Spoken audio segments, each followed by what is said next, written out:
Welcome to On the Move, presented by Momentum Multifamily. The purpose of this series is to keep investors up to date on everything multifamily, and we're doing so by interviewing with subject matter experts to hopefully simplify your understanding of the multifamily world. So I'm your host, I'm Brendan Gardner, and I'm here today with Brian Bigham of Madison SPECS, which is a specialized engineering and cost segregation company. And really the topic of conversation today is cost segregation. So with that, welcome, Brian. Well, thank you for having me. Absolutely. We're excited to talk to you. And I guess to start out, would love to hear a little about you, Madison SPECS, and why you got into this line of work. Sure, absolutely. So Brian Bigham. Essentially, how did I get into this work? It was kind of a question somebody asked me not too long ago, without making it sound too funny. Basically, I went through school. I born and bred in Texas. Went to school in Texas, 2 different schools. Right after I got done with my master's degree, I was like, okay, I'm ready to get started with my career that I got my education for. No, the student loans started calling, and you guys know what that's about. Can relate to that. I immediately found the first job I could find, which was in commercial real estate. It dealt with, like subleasing and co-working, et cetera. And, did that for many years. And just once my student loans were paid off, which was great, I was like, okay, this is great. Now what? I started having to pay taxes, because all those like credits and all those, losses started going away. And now I was being taxed on everything. And I started thinking, this is ridiculous. I'm in real estate. I'm trying to build wealth and I have to pay it all back on taxes. This is terrible. So in a nutshell, came across Madison Commercial Real Estate, which is our parent company, and we're Madison SPECS, on a whim. And I started working for their specs department, which was cost segregation, how to take the tax depreciation away from your commercial real estate, properties. And after that, I never looked back. It's one of those things where why people would ask me, why on earth would you want to get into the tax realm? If you're not a practicing CPA. And I said, because this is the best way to honestly, legally screw over the government, when in commercial real estate. So I said, let's go for it. Yeah, so understood. That's how I got into it. That's awesome. Yeah, I mean, you have to understand that world and understand the rules of the game to ultimately play the game. And I think being in the role that you're in is a great way to understand that world. And so with that, that's a good segue into a little bit more about what cost segregation is and why you feel like it's important. Oh, sure. So ultimately, if you're buying commercial real estate or any income producing property, from single family rentals all the way up to these giant, thousands of units of multifamily properties, you are required by tax law to take depreciation. And what's depreciation? Essentially is, it's calculated by, you take your purchase price minus land value is taken out and thrown away. And you divide that by either 27.5 for residential properties or 39 for non-residential properties. And that's it. That's what you get every single year for either 27 and a half years or 39 years. It doesn't make any difference if you increase rents, you produce more income, force appreciation, makes zero difference. That's what you get. So what cost segregation does, it actually reclassifies, reorganizes all of the physical assets on the property and puts them into what their life expectancy, their life class is. So for instance, if you buy a property and you say that, old smelly carpet in every unit that I just bought, $1 million for, I'm going to have to wait 30 years to get all those depreciation losses, get cost segregation done. And what it's going to do is going to move all that smelly carpet to years 1 through 5. And it's so by doing that, you're moving it to the present instead of waiting for the future, all of it. And then that's kind of the cost egg in a nutshell. There's with multifamily properties, there's three basic asset classes. There's 5-year assets, which is typically like your interior things, ceiling fans, carpeting, millwork, appliances, cabinetry, etc. And then you have your 15-year property, which is your exterior land improvements, things on the outside added to the land. So you've got parking structures or landscaping, timber, things that's actually added to the exterior land. And then the last one is your structural component, which is 27 and a half year property, years 1 through 27 and a half. And that's basically your foundation, windows, walls, roof, things that make the structure of the buildings. So when you reclassify all that, you move it around, you're not getting more depreciation, you're not getting less, you're just getting it up front. It's like the time value of money. But there's one more, which has been in place since 2017, and that's bonus depreciation. So bonus depreciation is cost segregation on steroids. You're basically taking anything under a 20-year life, which is all that 5-year category. So all the stuff on the inside, all that 15-year category, which is your exterior land improvements, and you're taking it in year 1, the year that it was placed into service or closed, however you want to look at it. But you take it all up front. So you're like 10xing those losses after you've already 10x'd them before with cost seg. Yeah, it sounds like an amazing advantage. And so when we think about moving things to the present and accelerating that depreciation, in terms of being an investor in the multifamily world, you think about, okay, you might be investing in a 3-year hold, a 5-year hold, maybe something beyond that. Can we talk about more the investor perspective and how that translates from the GPs to the passive investor? Absolutely. So we'll stick with the multifamily aspect of it. Essentially, when you're doing a syndication, an apartment syndication, when you have an investor that wants to put in, let's say $100,000, all right, into this deal, we'll just use flat numbers. They're not actually buying. They're not putting $100,000 and they're not buying the deal. They're buying an ownership percentage of the entity, whether it's an LLC or a partnership or whatever, that's buying the deal. So because they're buying that ownership percentage, they get whatever that percentage is in returns and income and in depreciation losses. So the key factor becomes, what do you invest your money in for these deals, for these real estate deals? You want two things. You want your, return on your capital, so your income, and you want losses to offset that income. Because what is it? There's like the saying across the board. I started saying it years ago when I first got into this, is at the end of the year, it's not about how much you make, it's about how much you keep. So it becomes a much higher trend that, you want those returns, yes, but you want losses to offset not only this year, but the next year and the next year. And as long as you own that property, for every dollar you put in as an investor, all right, you're putting your skin in the game, all right? You need to be able to know how much in losses you're going to get before you even get it started, because that's the name of the game. And I was actually reading up too, and hopefully you can help clarify this, is that when you get the ability to write off some of those losses as an investor, that could happen within the current year that you're looking at. So for a lot of people try to get into a deal, especially towards the end of the year, those few amount of deals that are left to get those last minute losses.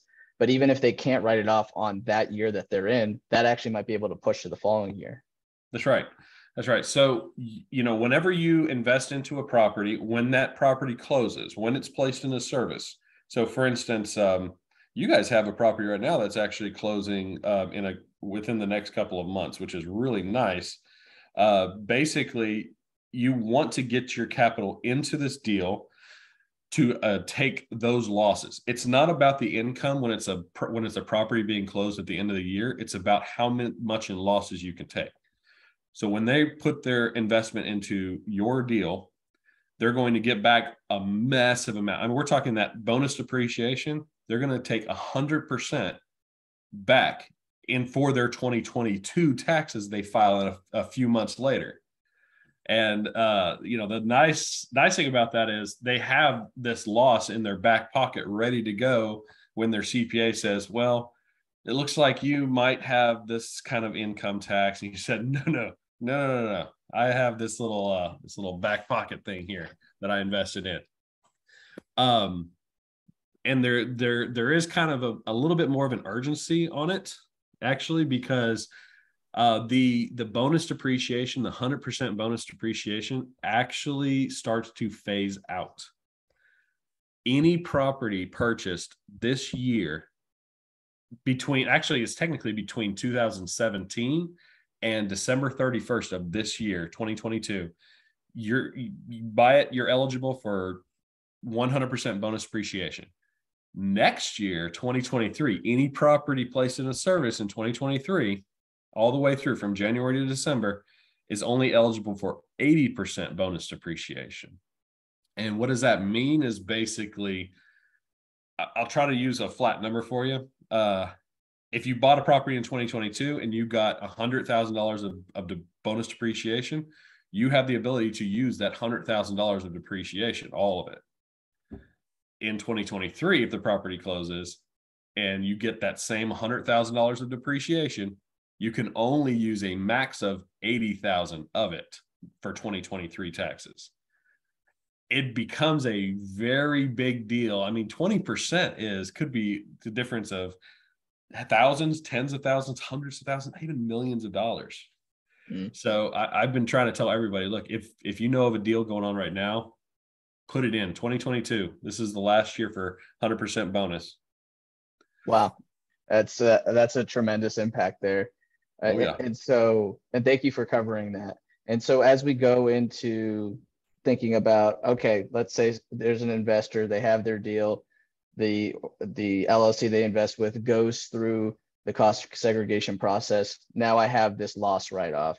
What does that mean for me as an individual with taxes? And does that push further?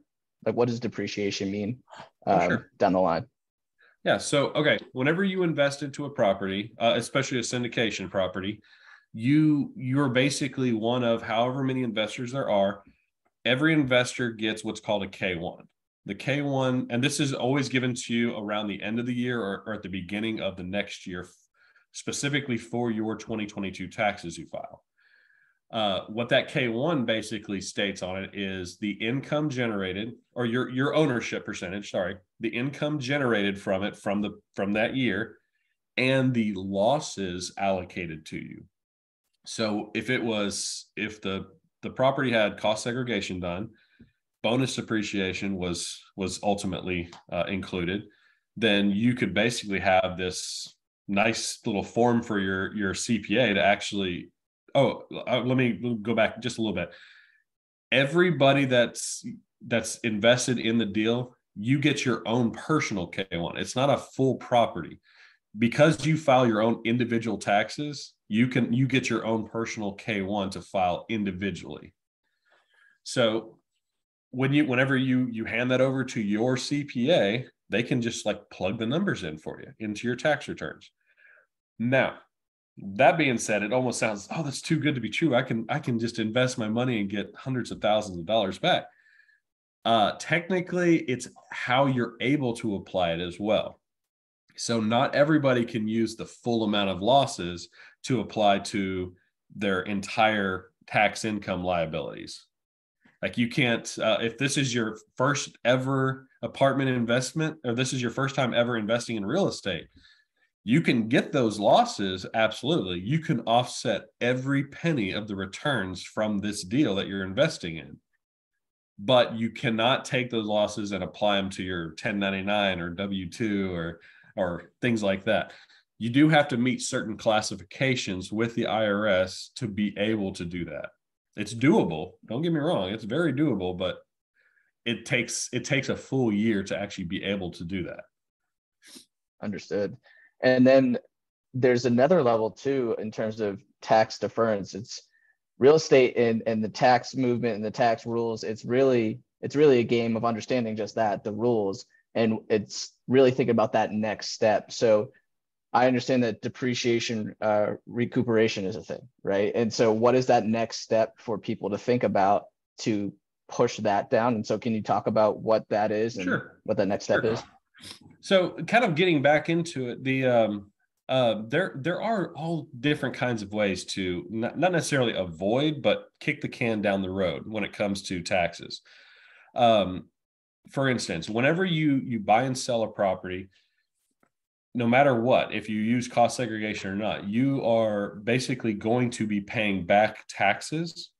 Number one is the capital gains, which that's what it is. You make money, you pay taxes on that money you make, you pay the government taxes on money you kept, and then you pay money on profit you earn. It's just how it works. It's the world. But so there's capital gains at the end of a sale. There's also something called recapture. It's depreciation recapture. Essentially what recapture is basically you have to take into account how much cost adjustment, basis, everything aside. I'll go way too deep into that. People will start turning off the webinar, the podcast. So essentially, it's whenever you sell the property, after all the calculations, you owe back 25% of what you took during ownership of depreciation. So a lot of people argue that, because of cost segregation, I'm, tripling the amount of depreciation. So I have to pay back, 3 times the amount. So it's not worth it. I'm going to try to tell you this as best I can. It's not about, don't look at the sale, look at ownership. I'm going to give you 2 quick examples. Same property, same buy, same hold, different depreciation, right? Buy and sell a property in 5 years. Do not do cost segregation. You get $100,000 of depreciation. When you sell it, you owe back 25%. That's $25,000. So during that 5 years, really, you only enjoyed $75,000 of losses, if you look at it from that angle. Cost segregation, bonus depreciation, you tripled that. Same property, buy and sell 5 years. You, instead of 100,000, you took 300,000. Okay. When you go to sell it, yes, you do owe, let's say 75,000 back, but what's the other end? 225,000 of those tax losses free and clear. Those are losses that you could use during that 5 years to offset the income, take the income you didn't have to pay the IRS, put it into another property, invest in more real estate, stockpile those losses. So when it comes to the sale, you can offset the gains. That's a significant difference. Oh, it's big time.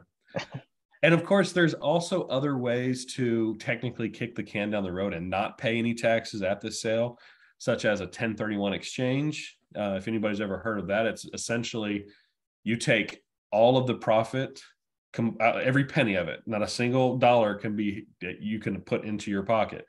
Every bit of it into another property, you just move it. And that basically avoids capital gains and recapture completely. And it just goes into a brand new property. There's also different types of investments. You guys, like, let's say you're investing it with an IRA or a 401k. These are actually ways to avoid taxes completely. Because what you're doing is you're investing through a third-party entity, like an intermediary that's literally taking your money from your account, putting it into the deal. When the deal makes money, it goes through them again back into your account. Because it physically does not touch your pocketbook as an investor, you don't owe any taxes on it because it is like a tax-free vehicle. This seems like a very significant advantage. So I just have to ask, is there ever, and I know you shared the 2 examples where there is that difference, but is there ever a reason not to do this study? So there are some, it's kind of like a timeline downsides. So if you are planning on buying and selling the property within, let's say 12 to 18 months, don't do cost seg. I would actually tell you not to do cost segregation because you're not going to actually see the benefits in time to really make a difference. So just stick with the capital gains, but you're also going to be hit with, like that short-term capital gains, which is a little bit higher. So the government's going to get you regardless. It's just a matter of how, it becomes that $1 million game for us. How can we, keep everybody happy? Yeah. If you're putting more improvements into a property than you are the actual purchase price, then you don't want to do cost segregation on the acquisition at the purchase. But I would suggest doing it on the renovations. Those are added values that you're putting into a deal. Why not take advantage of it? Mm. And then, of course, there's little things like if you're investing in a opportunity zone, that becomes like you have to hold the property for 10 years, get massive tax benefits. There's no need to do cost seg if you're doing that. So it's clear you have a breadth of knowledge on the topic, and it really highlights the importance of working with a company like Madison SPECS. But knowing what you know about this process and its importance, if you're a passive investor, what kind of questions would you ask the people that you're investing with to understand the degree at which they're doing this, and what would you want to know about the deal as it relates to cost segregation?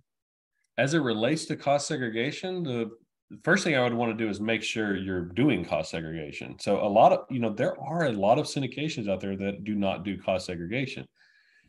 As I do, realize that I am a cost seg, expert, and I administer it, but I still ask the question, why do people still not do this in apartment syndication? So, and I'll give you kind of a side piece. I'm actually a passive investor myself.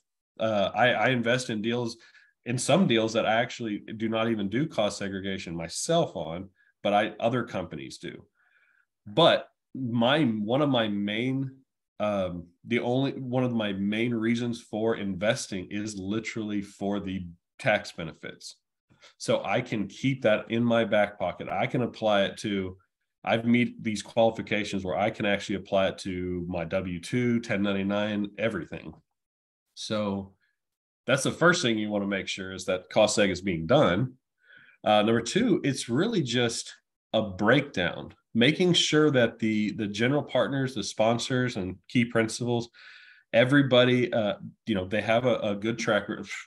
I'll use you guys as an example. Momentum, they've got multiple deals under their belts, really good deals. On my end, I've worked cost segregation with them for the last few years. I mean, we're talking, I actually did a little bit of math. Hold on.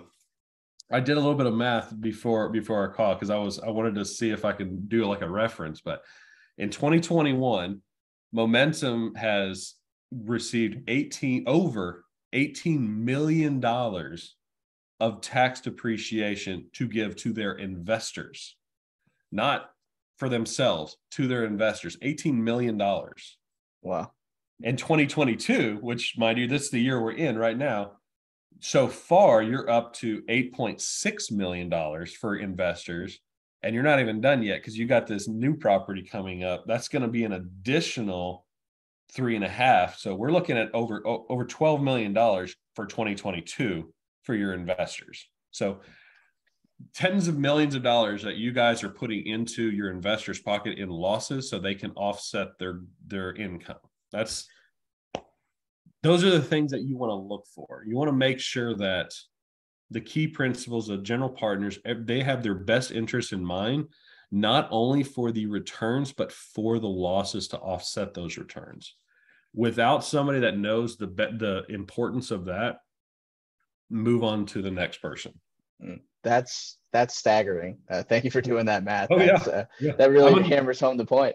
I'm a numbers nerd, guys. I mean, I might look like the brawny man from the paper towels, which is my Halloween costume, by the way. Phenomenal. But I just, the numbers don't lie. And for, especially you guys do extremely well with them. Phenomenal. And so when you think about this, like, again, those numbers significantly staggering, kind of blow me away. And then you say that there's people who don't do this. Yeah. Why wouldn't they do it? Is it effort? Is it awareness? I've come across multiple excuses. I'm not going to say reasons. I'm going to say excuses. One of them is they say their CPA does it completely. Now, granted, your CPAs and accountants are the ones that actually plug these numbers in, but when they're doing the full cost seg report on a property, they're throwing darts at a dartboard with guessing. It's not, it has to be engineer based, detailed, like appraiser based. It has to be somebody that literally gets all the details of the property, not just a guesstimate. So I've got that. And another one said, oh, we've never done it before, so there's no reason to do it now. My investors are happy. But are they thrilled? I mean, are they ecstatic? That's what I would want to know. So, and the other side of this is, you look at some of these enormous, billion, $trillion syndication groups out there, and this is like number one in their books. Get cost segregation done. Build your team to make sure that you use those tax benefits to your advantage. That's what real estate, the real estate game is all about. Well put. And so as we wrap up here today, I guess first and foremost, is there anything else that you want to tell our listeners that maybe we didn't cover? I did have somebody ask me the other day. I do a lot of networking events on stage. Like, I get up on stage and I talk, and I love remembering questions that almost stump me, almost. But I did have one that said, "Hey, I'm looking at multiple properties. What should I, in terms of cost segregation or the tax benefits, like what's the difference between the two different types?" And it's honestly, it's kind of a 50-50 or a hit or miss. Hate being general like that, but if you take a brand new built development property that was placed into service today, and you were going to get cost segregation done, versus a 70s or 80s value add property, just built, they really do kind of wash each other out, because the new fancy, bright colored ones over here is more built on efficiency rather than a curb appeal. So it has less stuff, but that stuff is worth more to replace. So cost segregation is high. But on the older version, it's got a lot more stuff that we can take. It would cost less to replace it, but because there's more as opposed to less, more expensive as opposed to less expensive. So that's why I say it's a 50-50. They wash each other out. But I tell her, really, it's about added pieces. If you guys you see a multifamily property with carports on the outside, that's actually extremely good. If they have maybe some storage space, things that are actually extra added to it, not necessarily the common, playground, pool, leasing office, laundry facilities. No, it's actually the additional buildings or additional structures added. Be on the lookout for those. That's probably going to be your highest value to find. But outside of that, that was the only other thing I wanted to, I guess, talk about and cover. Thank you. Yeah, that was very, very interesting commentary there. And so as we actually wrap up here now, first off, I want to thank the audience for taking the time to educate yourself. And Brian, just giving you a second here to plug yourself, Madison, and what type of people should reach out to you, and where can they find you? Yeah, so I mean, really, just if you want to post my information, name, email, and phone number, I'm extremely easy, guys, to get a hold of. It's more or less just if you want me to run numbers, we do free estimates. If you want me to break it down per investor on a deal you've already started working on, I love doing that. Like, I love hopping on calls and just explaining the concept, because again, this is a passion of mine. I know you're thinking to yourself, a tax guy with a passion? This is ridiculous. No, I love doing this. It's fun for me because I get to go up against an army and we're winning. So yeah. So honestly, just anytime you guys want to get a hold of me, happy to do meetings, happy to do calls, happy to meet in person. So I'm based out of Texas. So there we go. And so, hey, to the audience, if you're looking to also learn more about deals that might be off market with Momentum Multifamily, get involved in networking events, or just learn more in general, I highly encourage you to go to momentummultifamily.com. Yeah. Top right corner, click the investor portal in the top right and follow the instructions, and we'll be in touch. Thank you, Brian. All right. Thanks, man. Appreciate it.